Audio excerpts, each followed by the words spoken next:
গাজীপুরের কালিয়াকৈর উপজেলার তালাবহ গ্রামের যুবক মোহাম্মদ রাকিব হোসেন রকি। বাড়ির পাশের 2 বিঘা পতিত ও পরিত্যক্ত জলাশয় যখন তিনি প্রথম পানিফল চাষের উদ্যোগ নেন, তখন গ্রামবাসী তাকে পাগল বলে উপহাস করেছিল। কিন্তু নিজের বুদ্ধি, পরিশ্রম আর অদম্য ইচ্ছাশক্তিতে সেই উপহাস আজ সাফল্যে রূপ নিয়েছে। মাত্র 350টি চারা দিয়ে শুরু করা তার সেই প্রজেক্ট এখন হাজার হাজার ফলে পরিপূর্ণ। বর্তমানে তার ক্ষেত জুড়ে শোভা পাচ্ছে সুস্বাদু পানিফল, যা তাকে এনে দিয়েছে অভাবনীয় অর্থনৈতিক সচ্ছলতা।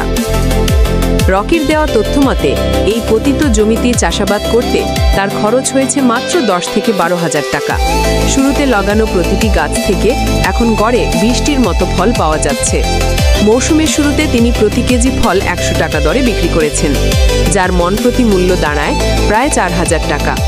রকি ধানের সাথে তুলনা করে জানান, ধানের সর্বোচ্চ বাজার মূল্য যেখানে 1500 টাকা, সেখানে পানি ফলের দাম কমে গেলেও তা 1200 থেকে 1300 টাকা মন দরে বিক্রি করা সম্ভব।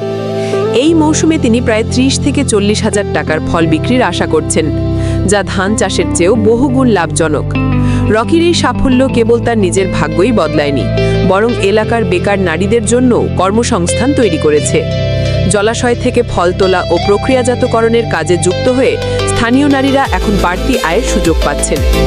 একসময় যারা রকির এই আনকোড়া উদ্যোগ নিয়ে হাসি তামাশা করতেন, তারাই এখন তার সাফল্য দেখে এই চাষে উদ্বুদ্ধ হচ্ছেন। পুষ্টিগুণে ভরা ও বীজহীন এই ফলটি দেখতে অনেকটা সিঙ্গাড়ার মতো হওয়ায় স্থানীয় বাজারে এর ব্যাপক চাহিদা রয়েছে। কালিয়াকৈর কৃষি সম্প্রসারণ কর্মকর্তা মোহাম্মদ আতিক আহমেদ ফাত্তা জানান, রকির এই উদ্যোগ এই অঞ্চলে পানিফল চাষের নতুন সম্ভাবনা তৈরি করেছে। কৃষি অফিস থেকে তাকে সব ধরনের প্রযুক্তিগত সহায়তা ও পরামর্শ দেওয়া হচ্ছে, যাতে এই চাষাবাদ আরও ছড়িয়ে দেওয়া যায়।